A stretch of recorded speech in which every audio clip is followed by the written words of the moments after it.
Coach, in talking with fans, they're just as excited about seeing their team play in the Rose Bowl, one of the meccas of college football.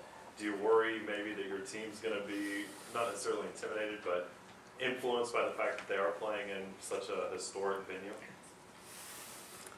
I don't know. I don't know. You know, we'll find out. You know, I think that's one of those things you just have to experience it and see, see what takes place. Hard to say. Could you talk a little bit about Ula Pameli and what he's done to put himself? Yeah, Ula's. You know, I'm proud of Ula. You know, he just worked. There's a guy that's had some starting experience, and then was relegated to number 2. Worked his way back up. Got himself on the field as a starter. Played hard. Has improved in each of the 2 ball games that we have played. Very conscientious young guy. Very team oriented. Plays hard, you know, all the time. Are there any factors you can pinpoint as to why the Wildcat has become so popular at both levels, college and professionally? Well, we got just a good way to get the ball in probably your best ball carrier's hand and do it without with minimizing the best of your ability the number of people that the defense can line up in there. I mean, they have to be responsible for the quarterback, and of course you have to have the ability to get the ball to the quarterback if they refuse to pay attention to him. But you can remember that. I mean, we've done that with you go back 17, 18 years, and that was somebody asked me that the other day, maybe on the Big 12 conference. I mean, my experience both in high school and college, outside of being a really bad player, we were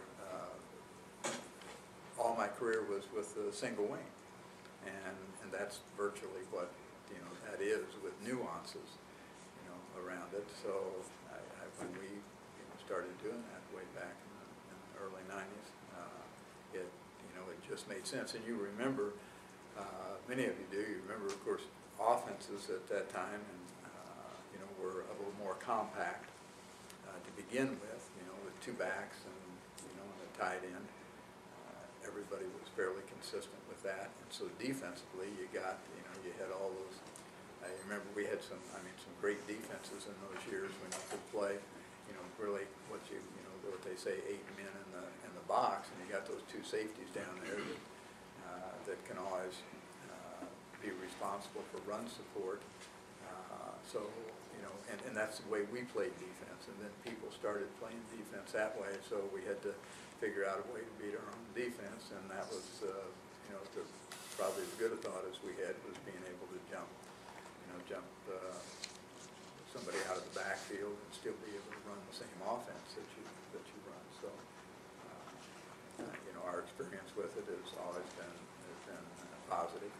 I think it doesn't mean that every play is a home run. It's obvious we don't have a whole bunch of home runs to our credit right now, but it can be productive. Coach, who did you use I'm sorry. Who did you use with it back? I was trying to remember which running backs you.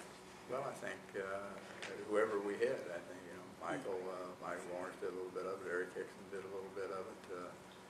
I think Eric was probably gone. Eric Gowan before we did that, and whoever we had in succession after that. Coach, what's impressed you to this point about UCLA's defense?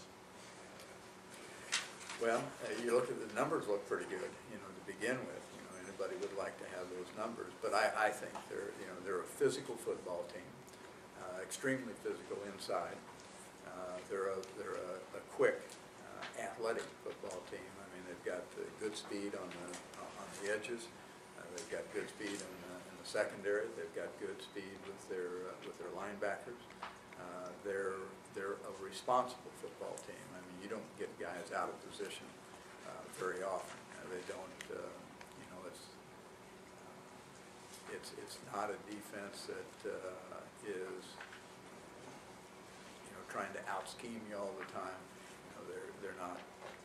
Nobody is pure vanilla, but they're a relatively basic football team in terms guys lined up, being assignment sound and responsible, and then just playing well at those positions with good athletes, which is what they need. Time for one more, guys. In terms of the defensive line, you kind of said after the first game that you weren't happy with just the one sack, and now you go out next game, you have 0. I'm just curious, what's the number you'd be happy with, you want to see moving forward each game? Well, obviously 2 would be an improvement. Actually, 1 would be an improvement over this past week.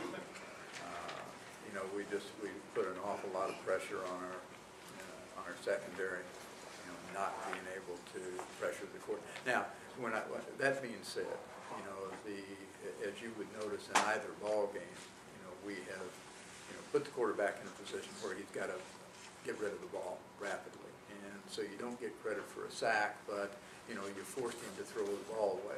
And that happened more times this last week than it did the previous week. So, yes, we're getting some pressure, we're just not getting the sacks. I think that you have to be careful about how you relate those two. You know, the sack probably gives you some, you know, additional yardage for your defense, but it's still a productive down if you can force him to throw the ball away.